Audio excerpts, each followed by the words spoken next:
Shadow Kings, as we kind of ride on into the sunset here. We're going to take our little road that we turned right onto, which happens to take us due west. We're going to ride right on into the sunset, chase down that fading light into the night, which is where we like to ride, in the dark. It's quiet. We're avoiding a metropolitan area and all the people, way too peoply there. So we can just keep in our thoughts. That's often what Shadow Kings do, right? I was really hoping to not have to script these out. When I'm listening to the words come so easy in my head, when I'm thinking these things out, or if I'm talking to one or a group of people, boy, everybody knows that I can just, reel a story out there, man. I'm good at spinning yarns. But when I go to punch the button on these and I'm by myself, so many ideas kind of come at once. Sort of vapor locks is kind of what happens. So I can't decide which story or which example to follow, because there's so many potentials, there's so many possibilities. And that's why I'm standing on this cliff edge to show you guys. What I'm technically looking at right here is a void. That's why I'm standing on the edge of this precipice, this cliff here. And there's a huge gulf between me and any place else that makes sense, right? But look at all the stuff that's going on in this void. It's a Technicolor void. From the edge of the void, there's all kind of potentials if you're willing to look and not be afraid to dig into it. Okay, and that's kind of what I want to talk to you about.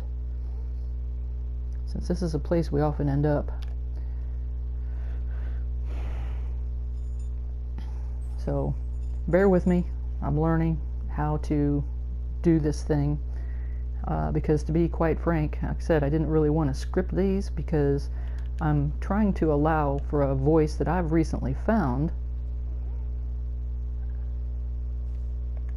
that was unknown to me. Familiar but unknown. So I'm learning the ins and outs of it. And where did I find this voice? Calling me from the shadow realm, of course, It's unknown to me, but it was familiar. And I'm making the most of it because this is part of the redemption. This is part of what you get back out of spending time in the void, is you find these unique characters, and then you can do all kinds of cool stuff with them. And that's what we're doing right now. Okay, so this is part of my process, and I wanted to show you. Well, no. She started walking automatically. I wanted to show you how I'm doing the process so you can see the payoff of learning to navigate in this dark realm and in this space. And it can become more comfortable to you if I give you tools and I show you the places that I've been and I tell you about the kinds of places that I've been. Then maybe you recognize some of those places too, and it doesn't feel quite so scary to you. Fruits of the void, as it were. Okay? So that's where we're going to go today. It seems like some of us are ended up there either by destiny or design. And I can tell you I've ended up in the void both ways. Sometimes seems like cruel fate. Other times seems like divine providence. It depends on how you look at it. So let's go ahead and look at how we look at it.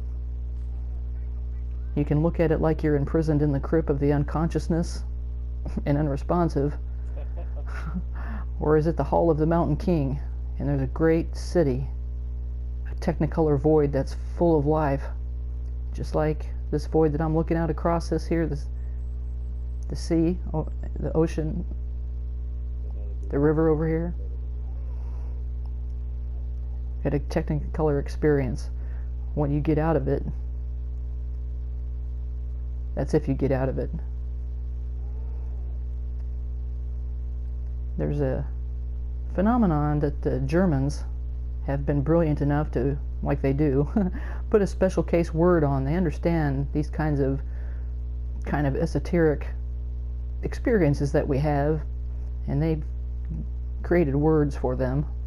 And this word is called umwelt. And the concept is for you to understand that while two people, or two animals specifically, can be in the same environment, they're having two entirely different experiences, meaning they're in two entirely different worlds. I'll give you a real good example. You're at a football game, right, with a friend, and one guy, he's totally into it, man. This is his team. He can't believe he's here. He got the tickets, and he's just roaring up with the crowd, and he's excited. He's had his $9 hot dog and $12 beer, and he's just whooping it up, and he's vibing with the whole entire stadium, right? He's having a great time. He's vibing with that. And you got the guy next to him who's really not into football. He would rather sit home and consider poetry or some kind of thing like this, something more intellectual. And the noise and the smells and the chaos and the lights flashing and all of these things are just an overwhelming amount of stimulus, and he is not having a good time at all. Okay? Have you been there? Some of us are a little sensitive to these kind of overstimulation type of a thing. So, see what I mean? Two guys having the same experience from the outside, but inside they're having two totally different experiences. And one guy is not having a good time. Now, if you ask them any series of questions or approach them with the same sort of a thing, you're going to possibly get two different responses from them, right? And one of them, it might seem like a very strange response, and nobody can understand because everybody's having a good time at the football game, right? Okay. So if this guy hasn't learned to do his conditioned responses and say, oh yeah, heck yeah, this, $9 hot dog, all this noise, fantastic, it's great, just dandy. If he hasn't learned that conditioned response and he says, no, this is awful, this is terrible, this sucks, people are going to look at him like he's crazy.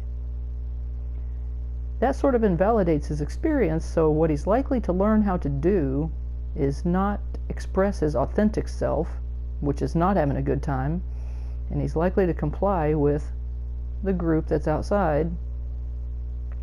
And again, here I am not following my script. I knew I wouldn't. So that puts a disconnect with him, and maybe when he goes home, he has a sensation that he wasn't really connected to what it was that was going on because he wasn't. And then we tend to think something is wrong with us, right?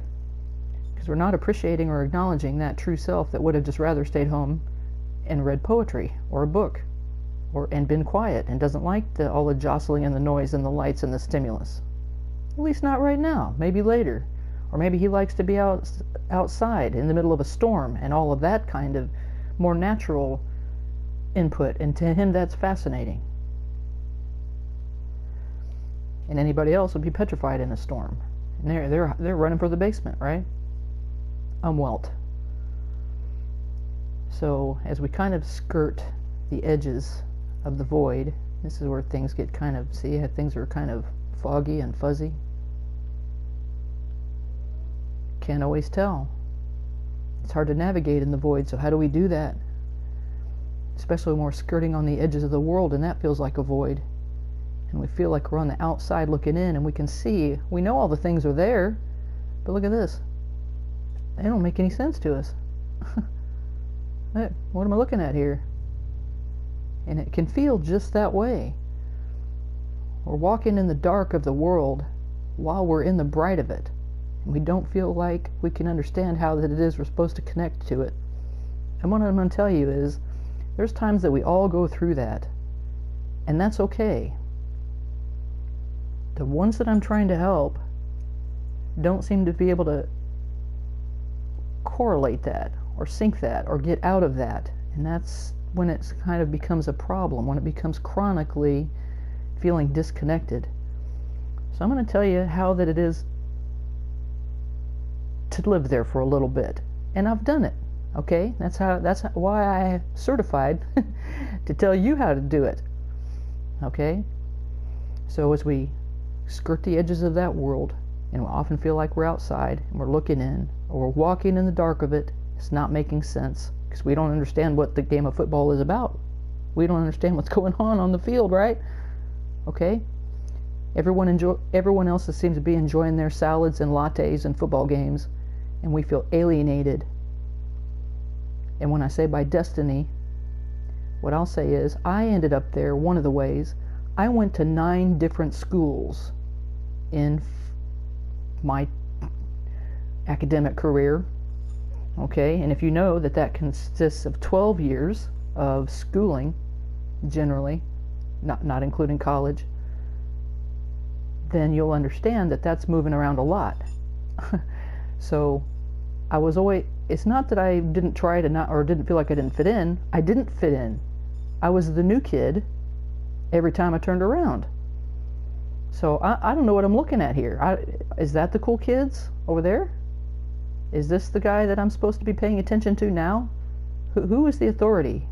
Who do I need? Whose ass do I need to kiss to get something done around here? See what I mean? I'm on the edge looking in all the time because I'm thrown constantly into a new situation that I don't know the rules of. And I can tell you that the schools in Louisiana are not the same as the schools in Indiana. I went to school in New York and I went to school in Panama. See what I mean? There's a huge difference in the rules and the regulations. So I was always cast into trying to figure it out. And the thing that I would do is concentrate on my schoolwork. And intellectual pursuits became a safe place in the void, a void of my own. You understand? Okay? Sometimes a devastating loss can do that, and we feel like we're cast into the void. Or some earth-shattering experience. Good or bad. Now, good can also happen. You know, a marriage proposal can really throw you into, you know, like, wow, okay, where do I go from here? Or an accident that changes things. Or, you know, now you don't have a vehicle, or in some cases, now you don't have a leg. This changes things, and you feel like you're thrown into a void that you don't know how to navigate. And you may not feel equipped to do that. I'm going to help you out with that. So as we another thing that will do it is just an excursion into the center of your mind. Some people pursue this through prayer or meditation or introspection. Okay? Those are some of the ways that people seek out the void, guys, believe it or not. It's not as dangerous a place as you think.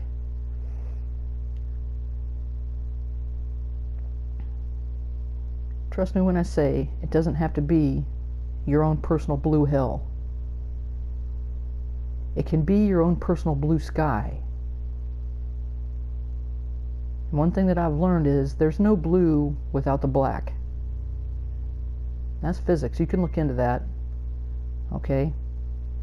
So what happened for me that was encouraging, and one of the ways that we navigate the void, and we know that we're doing it right, because you'll see things that are happening even when nothing really seems to be happening. Okay, so a cool thing that happened, and I was hoping to get to it before now, one of the Shadow Kings reported back to me an astounding coincidence, and that would be the fact that she found herself at a place called the 3 Legs Pub.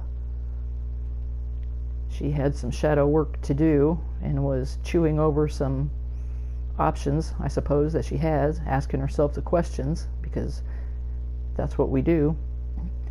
But the place that she went to find some kind of solace or solutions was at the 3 Legs Pub. Now, if you remember, the last episode that we did was about Tanya in Books a Million and the Triskelion and the 3 legs symbol that is. Now, what are the chances that this Shadow King goes about her merry way, as we do, and goes and sits in a pub called the Three Legs, thinks over her options, and then comes back, and the next video that she's watching from me, I'm talking about the 3 legs of the Triskelion and the tattoo that is on this woman's neck somewhere. That happened yesterday, guys. This is kind of how I know, and hopefully how she realizes, these kinds of coincidences are how we know we're navigating the void correctly. These are the kinds of things that will happen in the world that seem like coincidences or miracles, or Carl Jung's word for it was synchronicities, that begin to happen when you're on the right path. That sign will just materialize out of nowhere against impossible seeming odds. And that's exactly what has happened with this series that I'm creating. It gets deeper than that, guys. Here's another cool thing.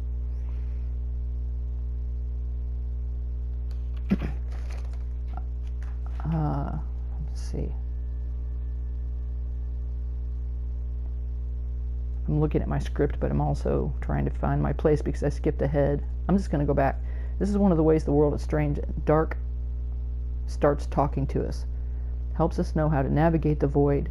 The coincidences is astronomical. The next thing that happened was it can get really personal and really specific. So I get this amazing information from the Shadow King that tells me that, and then I was just kind of relaxing and enjoying some videos, specifically one on transpersonal psychoanalysis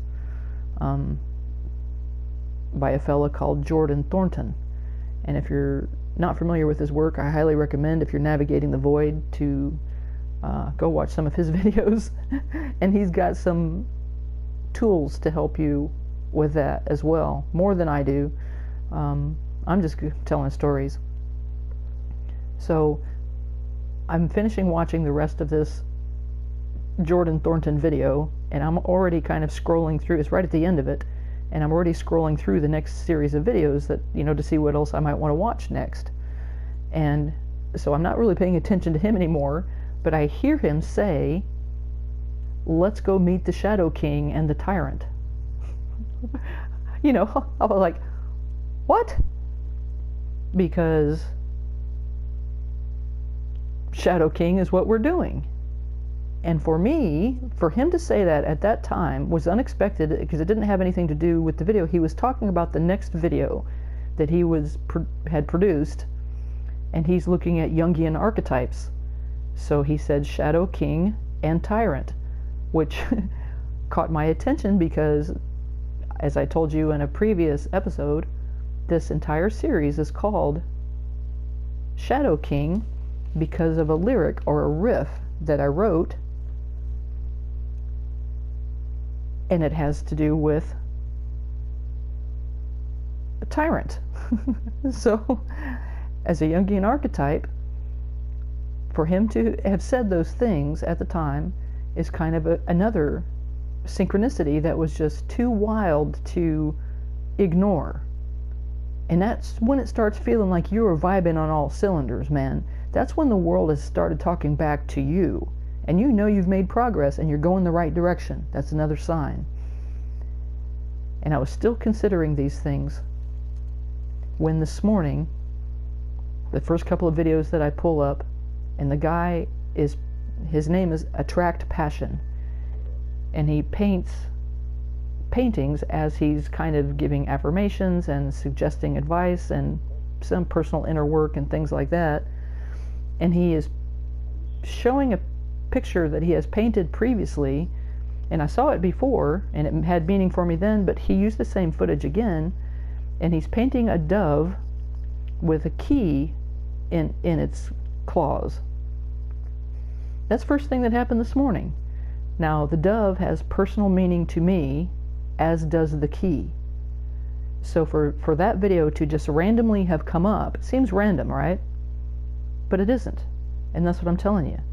These kinds of synchronicities, or these kinds of strange coincidences, or spooky actions at a distance, however it is that you would like to term that, are messages that are specifically for you, I believe, to let you know that you're making progress. And even when things don't seem to be progressing, these are the little kinds of signs that let you know that you're on the right road, you're on the right path.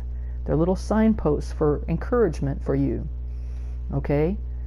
And then right before I went to get on this thing, because like I said, I'm still fighting this. I'm still trying to determine if this is what I'm doing, if I'm qualified, or if anybody's really going to be listening or whatever. You know, I'm navigating my own void here of not knowing and trying to be okay with it.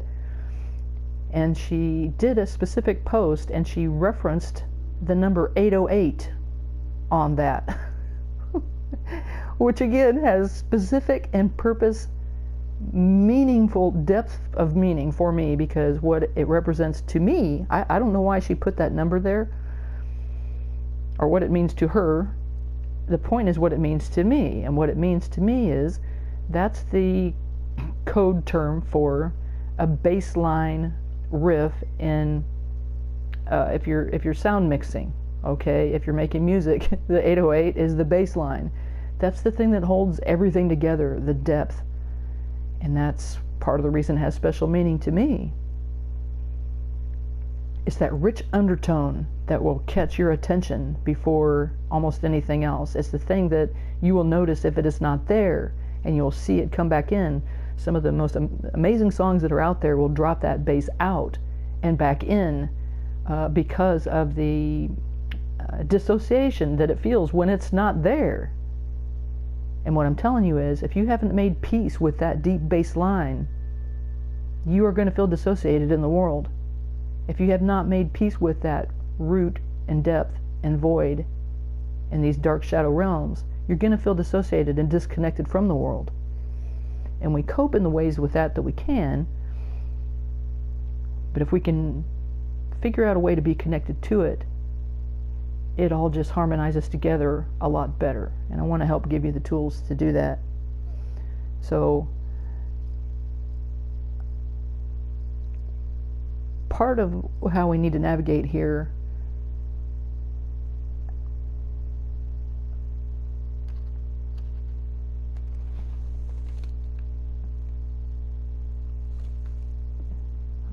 it's a word I can't besides something on our casting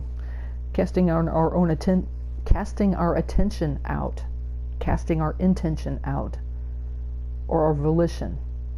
Okay, we catch those signposts, but here's the thing: you can't just look for your keys under the lamppost. Okay, don't get caught up on only those signs. Make sure that you're continuing to move forward. That's an encouragement that it is supposed to be. And then continue to move forward and look for the next lamppost. Because chances are, if you dropped your keys in a parking lot somewhere, if you only look in under the lampposts, you're not going to find them. You randomly didn't drop them under the light post, okay? So that's what I'm saying. Make sure that you're looking across the whole thing, and don't be afraid of moving into the dark areas if you know that you have the tools to navigate them with. So part of the way that we see and we read those signs and learn to see in the dark. Now, we're going to ignore for right now that we might have these alienated feelings from the world and the people in it, and I told you why.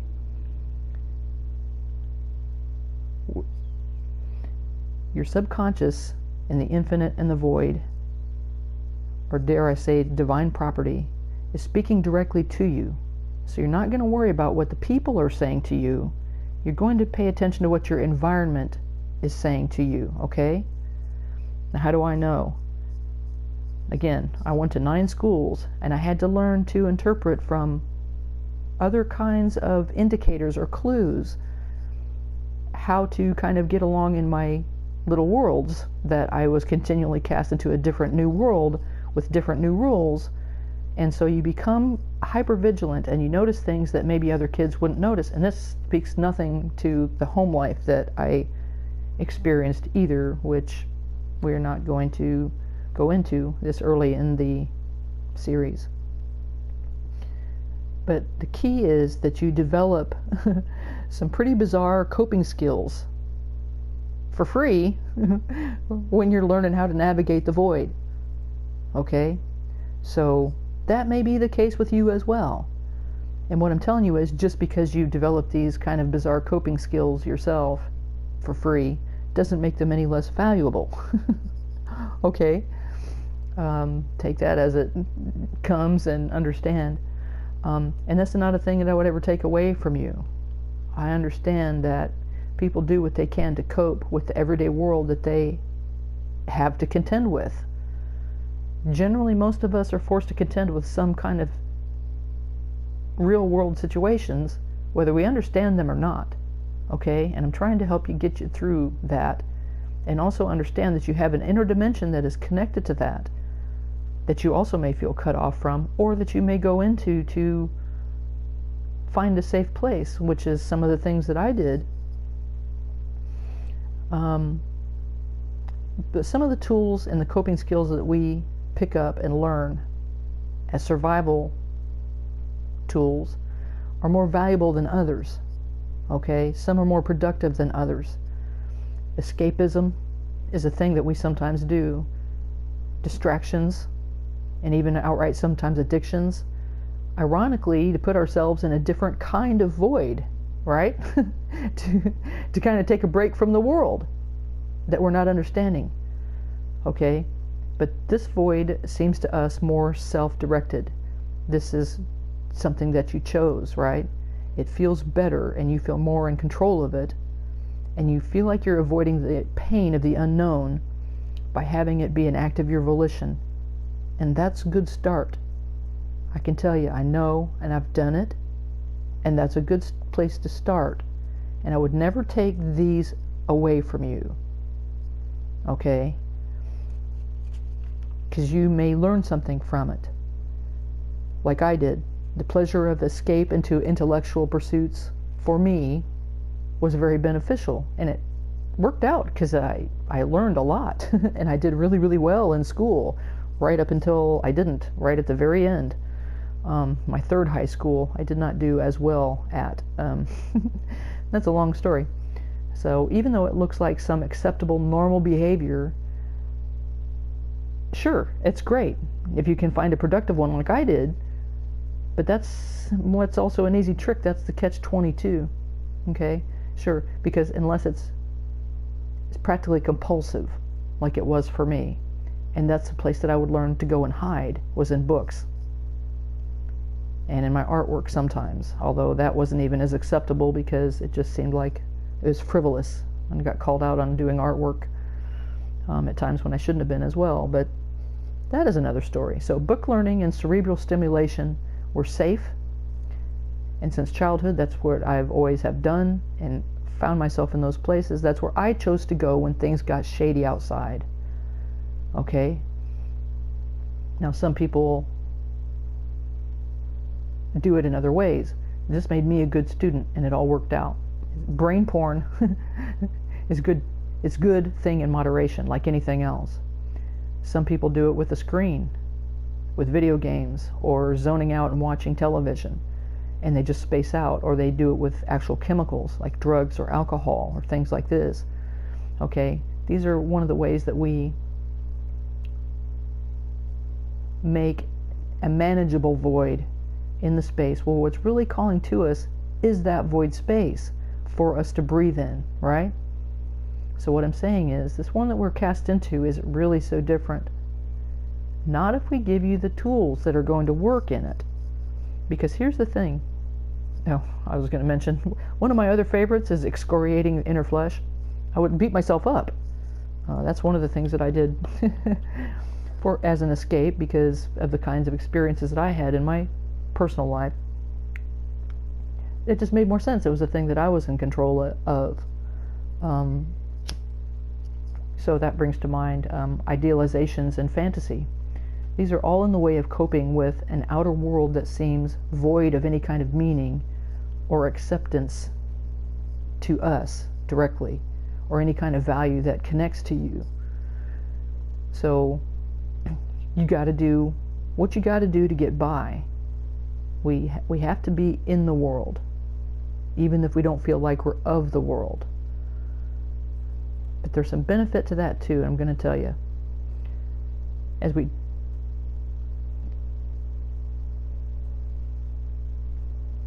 I would never judge that. So often, but what I want to ask you to do is check if you're using the most efficient tool that you could be using to do that, okay?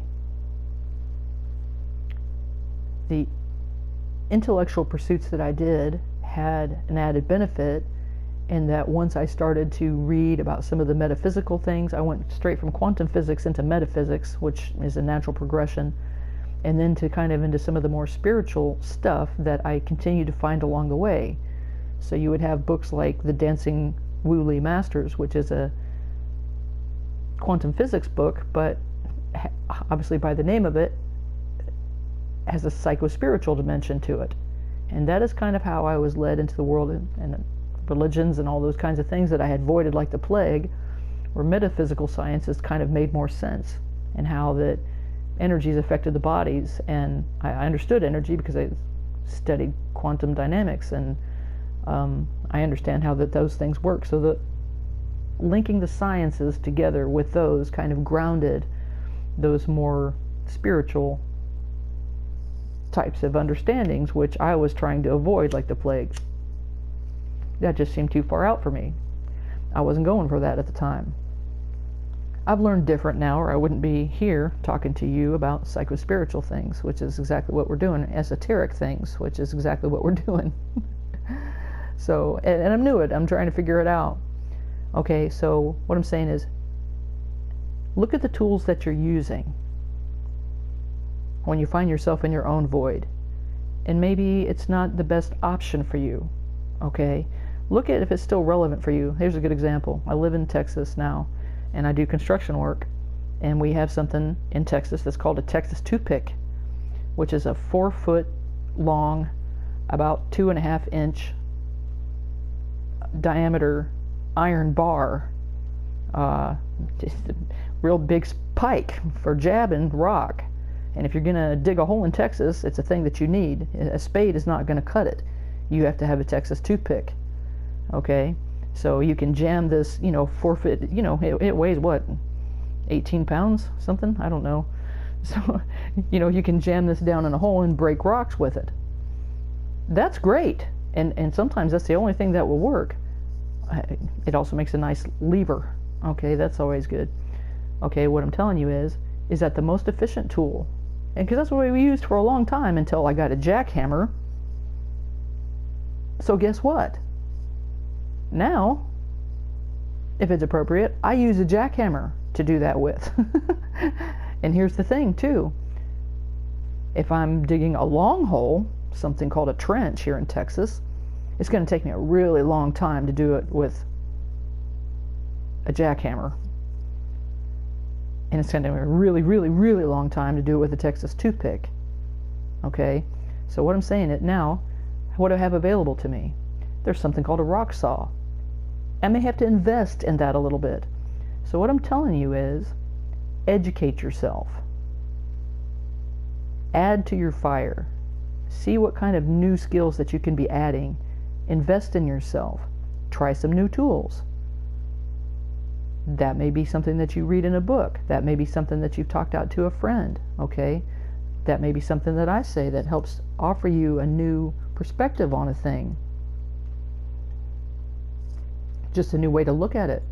A new way to direct your focus and your consciousness and your intention that helps you develop your skills, and that expands your awareness of more skills.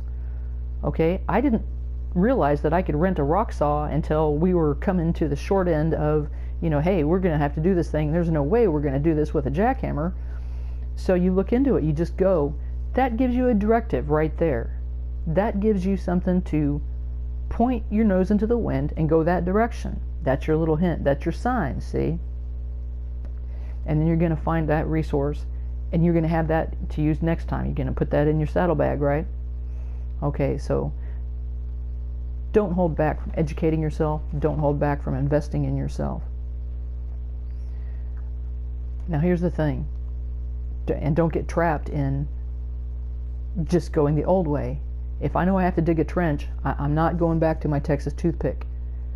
It just wasn't serving. It just won't serve for that purpose, you understand? So don't get trapped using outdated equipment just because that's what's familiar. Okay? Try not to revert. Try not to relapse back and go backwards if you can help it.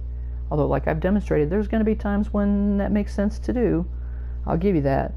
But try to navigate the void. One of the things that happens is we try to navigate the void early on by the kinds of the same mechanical or expected responses that we learn to cultivate, like I was explaining to you earlier about being at the football game and you realize you need to say, yeah, I'm having fun, even when you're not.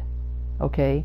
You learn to respond in a similar way, and we're psychologically programmed already to reflect similar facial expressions or gestures as a way of mirroring or reflecting.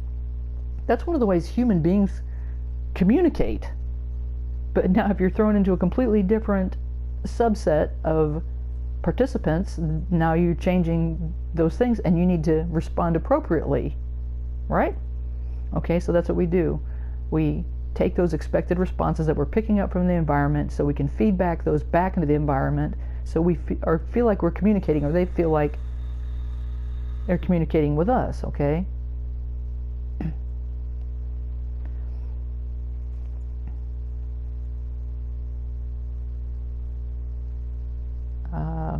My buzzer went off, but surely that wasn't an hour.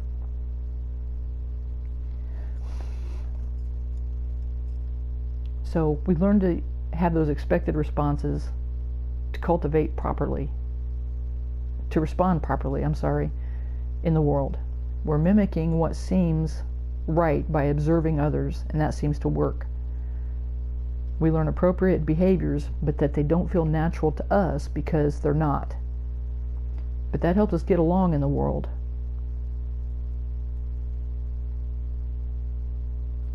But that won't fly inside, okay? Because it's not authentic to who you are. So you're having these inner experiences and you try to respond in the same way that we do to the outside world, and that isn't going to work. It's not vibing with your soul. They're not buying it, okay? That inner self that is trying to talk to you isn't going to take those kinds of responses, so we learn to kind of just give up and say, to hell with you, and I'm going to stay out of this. Or it seems unpleasant. We can't find our way. You feel like you're in the dark beating your head against the wall. And what I'm telling you is, part of the reason for that is, one of the things that we also do is we shut ourselves off from our emotional feelings, a lot of times just to get through our day. And we become so good at doing that, after a while you become so used to doing that, it's second nature, and you'll just shut off whatever emotions that you're feeling, especially if you're feeling a lot of pain. And just by nature, again, of human nature, desensitizing yourself to it, you'll cut yourself off from that. And what I'm here to tell you, it's not any fun, okay? You're going to miss out on a lot because of that. If you've learned to cap or restrict or ignore outright your emotions, if you've learned to not feel your pain or reject your shame that you feel, painful emotions, you're also cutting yourself off from everything else. You're going to miss a lot here. And you're not going to have the most responsive steering when you're trying to navigate the void. It's kind of like trying to ride your bike with no hands. Now, you can do it, and you can actually get even pretty good at it. And even sometimes that feels pretty good, because we're going along without that control. What I'm telling you is, it's not very effective if you really have to navigate. Okay? It's not the same thing. I'll give you an example, and I'm kind of worried about the time here, so I guess we'll just roll with it until it cuts off. Shame is one of these things that we often feel from having been humiliated at some point that makes us turn away from the world, or sometimes will cast us right into the void itself. I had that happen. And pure humiliation and the shame that I felt. One of the things that happened to me was when I was navigating the void, and this is an advanced course here, okay? I was looking at some shame that I had, and it was a lot. But I also had to recognize that true shame is from guilt. So what I had to do was look very closely as to what guilt that I had, and that is from a very specific incident that happened, and I was accused of making someone so unhappy that I nearly killed them. I was directly accused of this. And that made me feel guilty because I believed her. A person told me this. I was 10. So I assumed that she was correct, and I felt very guilty and very bad. And many years later, that amount of shame for having nearly killed someone was nearly killing me. But the fact of the matter is, I had no guilt. I was a 10-year-old girl. It was just not true, just because I believed it. And once I saw that, I immediately pulled my bike over and just pulled the pin on that huge trailer load of shame that I had been dragging behind me without even thinking twice. I thought that this was mine, my shame, but it wasn't, because I had no guilt.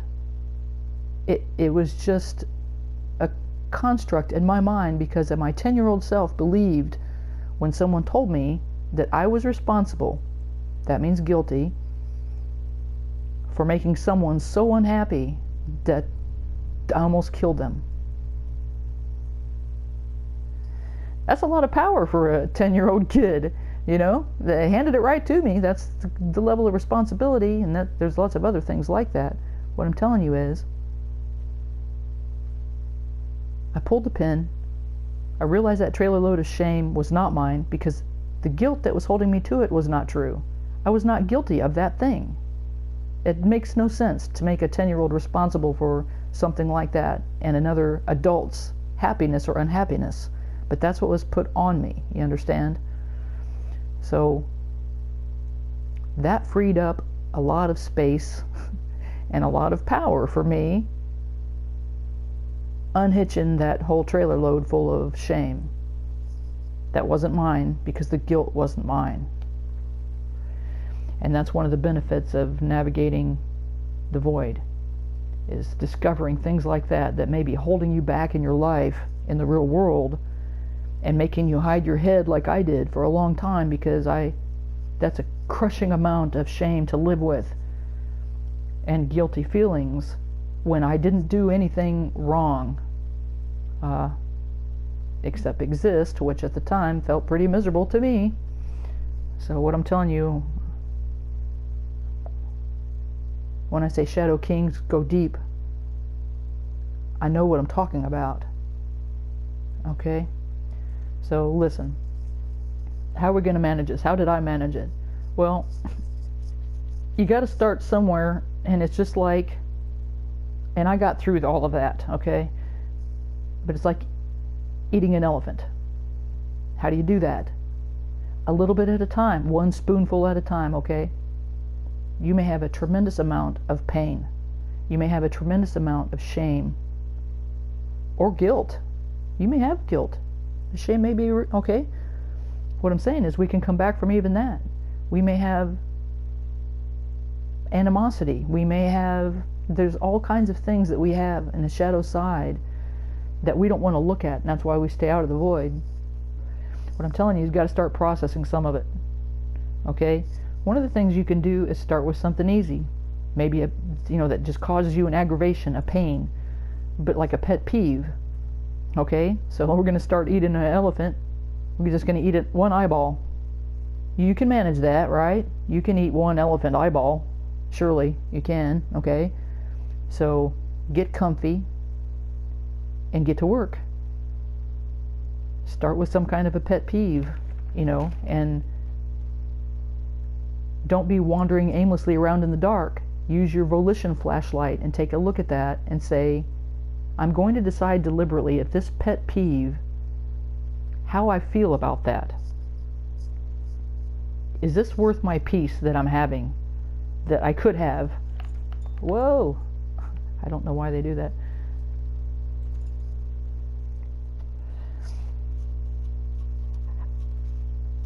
Or does it still ring true? Okay, I have this pet peeve, and I'm looking at it. How do I feel about that? See? We're just taking little bites out of a little bit of pain that we have so we can understand that we're going to be okay when we do that. Does this thing still ring true, this pet peeve? Does it still just, torque me off? If it does, then agree that it does. It still just torques me off. And you can say, well, here's why. Then agree that it does and move on. Don't just leave it open and bleeding, dude. Agree that it does and move on. That's helping delineate who that you are, and you're rediscovering that aspect of yourself. So commit to yourself and say, yeah, it still bugs me, and here's why. Okay, then you just made it righteous. You just made it a part of you. You just inherited that little piece of eyeball. And you know what? Maybe 3 or 4, 10 years have gone on, and you say, well, you know what? I'm looking at this little pet peeve I had. Well, it doesn't really bother me anymore. People still do it. It still irritates me, but it's not that big of a deal. It doesn't take my peace anymore. Then you can just let it go, man. But you have deliberately and actively looked at it and made a decision about it, and then you decided to let it go. See what I mean about your volition flashlight? You're inserting your will and your word onto these things, give them the stamp, and send them on their way. Now that thing is out of your way. And it also has given you a direction. Because now maybe you say, that doesn't bother me. Well, now I'll go do this then. And that opens up, because this pet peeve isn't bothering you anymore. Now there's doors open to you where maybe you would have avoided the circumstances that would have brought you there to go there. Or you just realize it's just not affecting you anymore. You just freed up some space, the same way that I just freed up a whole entire trailer and the weight and the drag that it was. You just cleared out the weight of an elephant's eyeball. Out of your consciousness, out of your drag zone, out of your weight. And you're a little bit freer than you were before you started. Okay? And you've got a direction that you can go with a little bit more liberty. We've taken an ounce of pain and converted it to a pound of fuel. The light that comes from it is going to light the way into the next signpost. Okay? And you do this a little bit at a time, and it's cumulative. One thing I can also tell you is it's exponential. Because the next thing you know, some of the things that you're going to be looking at, they will have just evaporated because of the work that you've done. They will literally just disappear because they were tied to that. And it'll get all this stuff out of your way, man. Or it'll point you in a direction that's extremely clear. When you get some of the stuff out of your way, it's like a whole entire wall falls down that opens a whole room into another chamber that you didn't even know was there. And you've got all this space now. That's another void for you to enter into and explore and check out and fill up with some cool stuff and some space. Maybe educating yourself again or learning a new skill. That gives you room to learn a new skill and put that in that place. You understand? That's what we're trying to do.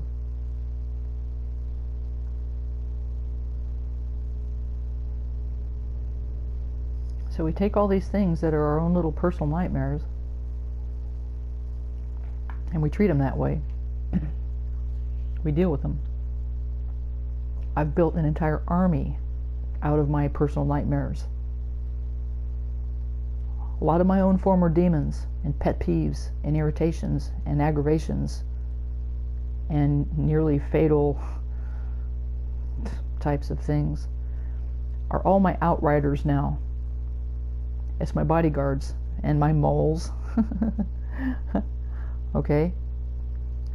My own personal inner tyrant has been requisite in this process because they were already all there for me. As many demons as I cast out, and I cast out a lot of them early on, in this process, trying to understand how to navigate this myself. I did casting out demons. For somebody that was not religious, I went all the way right to the, depth of this stuff, and was successful with that for a time, until it was no longer the most efficient tool anymore. And then I stopped doing it because what I found out is it's way more satisfying and profitable to me to convert them. And that's what I do with them now when I come across them, if I do. All of them were mine. All of them were been given to me, or loaded on me, foisted on me by society, by convention, by my family, by television, by my own dark thoughts about myself. That's how you pick these things up. Okay, is what I'm telling you. And you'll discover that some of them are not yours, like I did, and some of them are yours.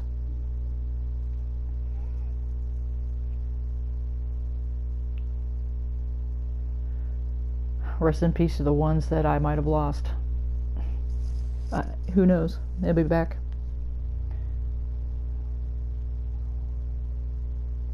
I'm hesitating here because it's kind of a personal part, in that I'll say that in considering about doing this,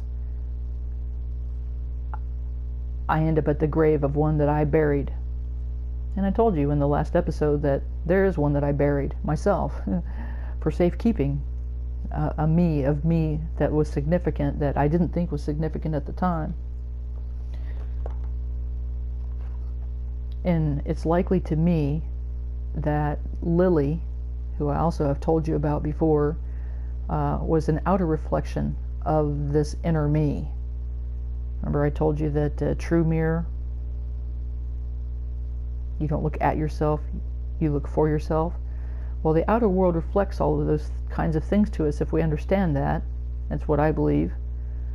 And that may be entirely the case. And the fact that she didn't speak is kind of a clue, not to mention her age and her condition, were a clue to this inner me that I wasn't really connecting with at the time, but that's part of the reason I felt the profound sense of connection with Lily that I did.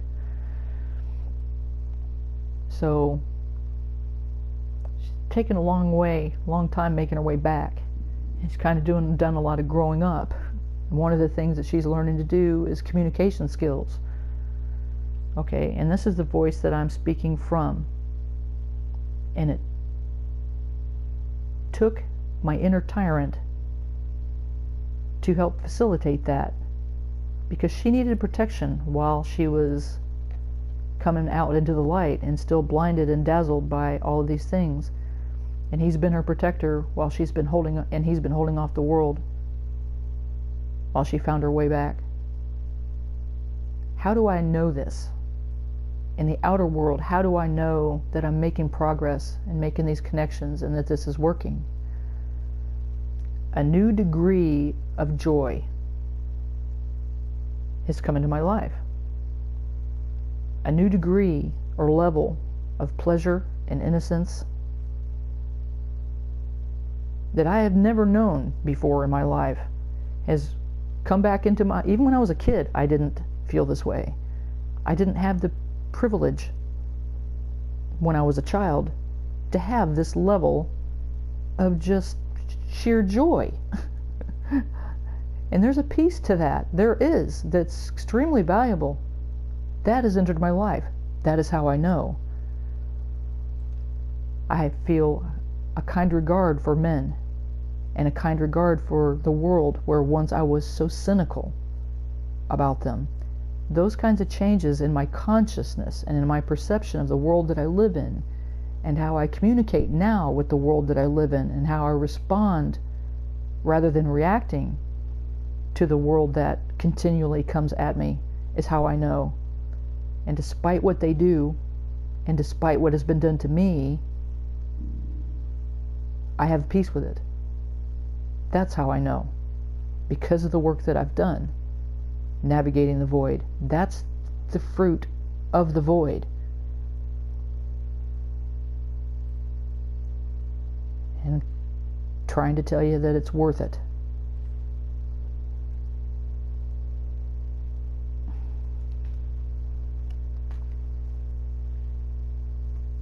I have like a whole other...